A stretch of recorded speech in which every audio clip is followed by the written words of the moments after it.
রূপচাঁদা নামটা যেমন তার সুন্দর, স্বাদটাও তার অতুলনীয়। চলেন আজকে আমি আপনাদের সাথে একটা রূপচাঁদা ফ্রাই রেসিপিটা শেয়ার করব।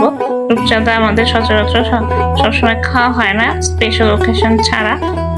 সেই জন্য সেই স্পেশাল ওকেশনে যেন সুন্দর একটা রূপচাঁদা ফ্রাই পরিবেশন করতে পারেন, সেটাই আপনাদের সাথে আজকে আমি শেয়ার করব। আসসালামু আলাইকুম, welcome to my cooking page Rebecca's cooking and daily life blog.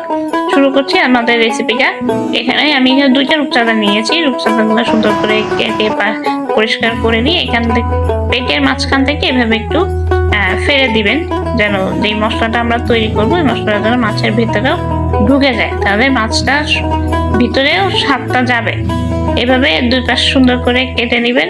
এরপরে হচ্ছে একটা সসের মতোই একটা মশলা আমরা তৈরি করবো। এখানে হলুদের গুঁড়া, তারপর হচ্ছে পরিমাণ মতো একটু লবণ, এরপরে আদা বাটা, রসুন বাটা, জিরা বাটা, শুকনো মরিচ বাটা সবটা একসঙ্গে দিয়ে দিবেন। দিয়ে এরপরে কালো গোলমরিচের গুঁড়া, এরপরে একটু সয়া সস, এরপরে দিতে হবে একটু টমেটো সস, দিয়ে এরপরে হচ্ছে একটু এখানে দিয়ে দিতে হবে লেবুর রস।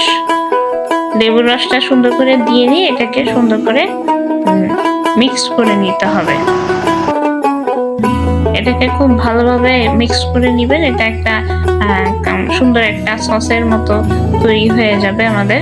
এই জিনিসটাই আর কি পুরো মাছটা পুরো গায়ে সুন্দর করে মেখে দিবেন, এপাশ ওপাশ সুন্দর করে একদম প্রত্যেকটা জায়গায় যেন খুব ভালোভাবে মশলাটা ঢুকে, ঠিক এভাবেই মাখবেন। আপনি চাইলে আপনারা এইভাবে মাছটার সাথে মশলাটাকে ম্যারিনেট করে ঘন্টা 2 ঘন্টা রেখে দিতে পারবেন।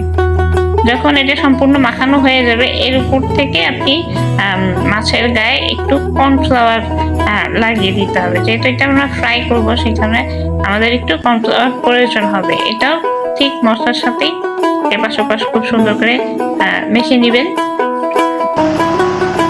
ঠিক এই যে এইভাবেই, তাহলে মাছটা কি আর একটু ক্রিস্পি হয়। আমাদের পুরোটা মাখানো হয়ে গেছে, এবার এটাকে ফ্রাই করতে হবে। পরিমাণ মতো এখানে তেল নিবেন, তেলটাকে আগে ভালো করে একটু গরম করে নিবেন। দেন চুলার আঁচটা মিডিয়ামে নামিয়ে এনে মাছটাকে সুন্দর করে একটু ডিপ ফ্রাই করে নেবেন। আপনারা এটাকে চাইলে, এখানে তো তেলে ফ্রাই করা হয়েছে, আমরা চাইলে এটাকে বারবিকিউ করতে পারি।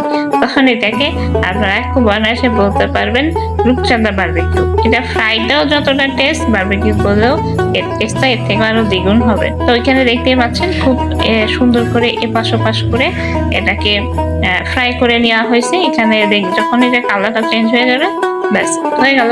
এটাকে আপনি সুন্দর করে ধনিয়া পাতা কুচি আর লেবু, কাঁচা পেঁয়াজ দিয়ে সুন্দর করে পরিবেশন করে দিবেন, হয়ে গেল। আশা করি আমাদের রূপচাঁদা ফ্রাই রেসিপিটা আপনাদের সবাই ভালো লেগেছে। সবাই ভালো থাকবেন। আসসালামু আলাইকুম।